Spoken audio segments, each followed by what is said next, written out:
In order to become a scientist, you have to fall in love.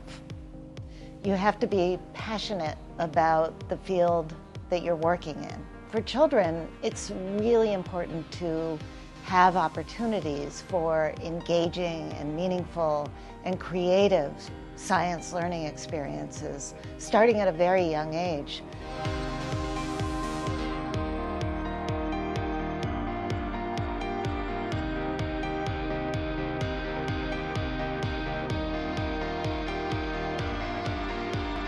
One of the challenges in our school system is science is often taught as a memorization exercise, and that's not the most effective way to learn or to get young people interested in science. It's much more effective if you understand that science is a domain of inquiry.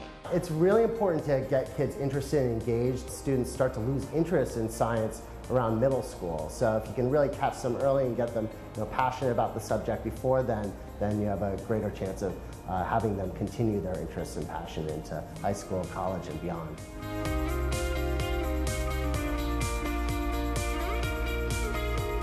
A lot of people's biggest fear is that Betsy DeVos is going to defund public schools.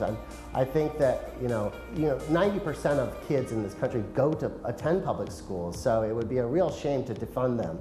Also, I'm afraid of too much focus on STEM, actually, and I think it's really important that we continue and fund music programs and arts programs in our public schools around the country. The U.S. Department of Education, they can highlight and showcase significant programs that are running throughout the country. They can celebrate and honor and acknowledge the work of accomplished science educators. There's not a huge amount of federal funding in our education system. Most of the funding that supports our schools is, of course, locally driven.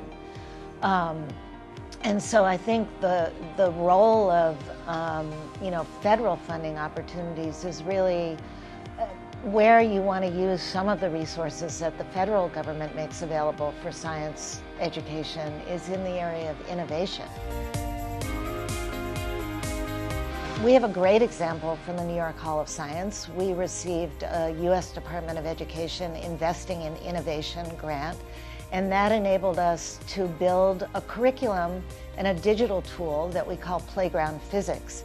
And what it allows young people to do is capture, just using video on an iPad, capture any kind of motions. By entering a certain amount of data, you can look at that motion and through 3 different lenses: energy, force, and motion. It's a way of taking concepts that are very abstract. Most of us don't remember the difference between potential and kinetic energy, and actually grounding it in physical behavior so that you have a different level of understanding of the concepts that you're working with.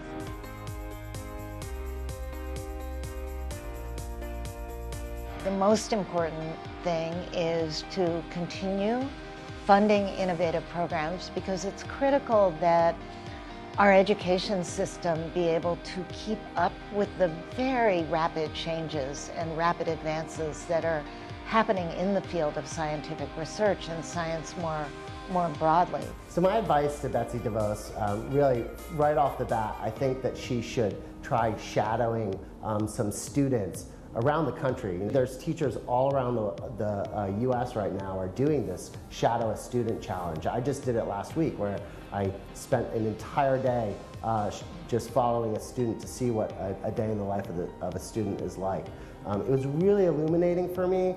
I think Betsy could start there. She could also shadow some teachers. She could shadow some administrators, some principals, just to really step into their shoes, empathize, and see what sort of challenges that they face. Children, in a lot of respects, they're born scientists.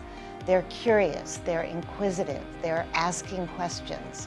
Those are all of the kinds of things that scientists do routinely. So it's really important to help them build a connection to the kinds of things that they're naturally curious about and the kinds of things that scientists do.